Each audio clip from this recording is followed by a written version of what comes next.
Here's a short update video on my DYU. That's my cat Nika. I don't know what she's eating off the ground.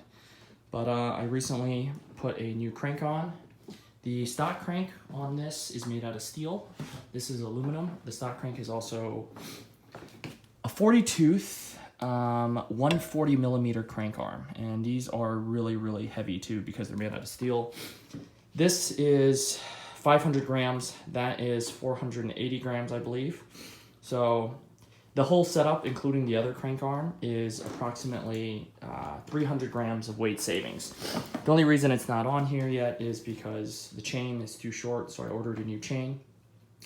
Aside from these mods recently, I also decided to riv nut in some provisions for a cup holder. And then I have a cup holder here for like Starbucks cups or whatnot, and that actually works well unless it's carbonated. In that case, you're no suspension, it's just gonna decarbonate in like 20 seconds.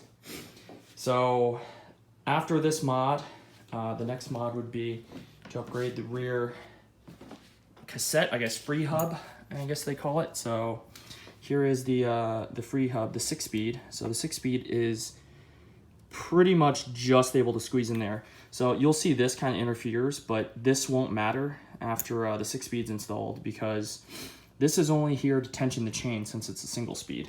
Whereas a 6-speed will have a derailleur to tension the chain, so you won't have to worry about that. Another thing with this cup holder is I placed it in a fashion that you can still fold down the bike. So it falls right into the space between the fender and that, so you can still remove that. Though, if you wanted to, you could do like a quick release, so it could slide out and then you could just put it away, put that somewhere. So that's kind of nice because sometimes when you're riding, you want to drink. So this is helpful. This is, I just added that on because it's good for cups and that's not good for cups at all. Aside from that, basically the 46 tooth will theoretically increase your speed from 15.5 miles per hour to 17.8. If you do a 56 tooth, that will theoretically increase your speed to 21.7 miles per hour. The downside is that is really big. And I don't know, you'll probably lose most of your hill climbing ability because it'll just be geared so high just for top speed. That's where the 6-speed multi-speed would come in. That'd be nice to have. This, since these are aluminum cranks, the pedal assist will be lost unless you put magnets in. So I put a couple magnets in, and just to show you. So first off, you can tell there's no chain on this, so this can just freewheel here. And I'll turn the bike on. I have to stop this. So I will turn the bike on now. That's my cat. And here I will freewheel this, and you'll see the wheel start to move from pedal assist. So the brakes rubbing a little bit. I did put the hydro brakes on, but the brakes rubbing, I have to adjust that, but I figured why bother adjusting that now? I have the chain coming in 2 days, so I'll just do that all at the same time. I also ordered a taller seat post.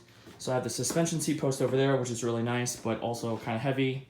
And it's only 350 millimeters. I have a 32 inseam, so this is kind of short for me. That's also kind of short for me. So I ordered a 450 millimeter seat tube.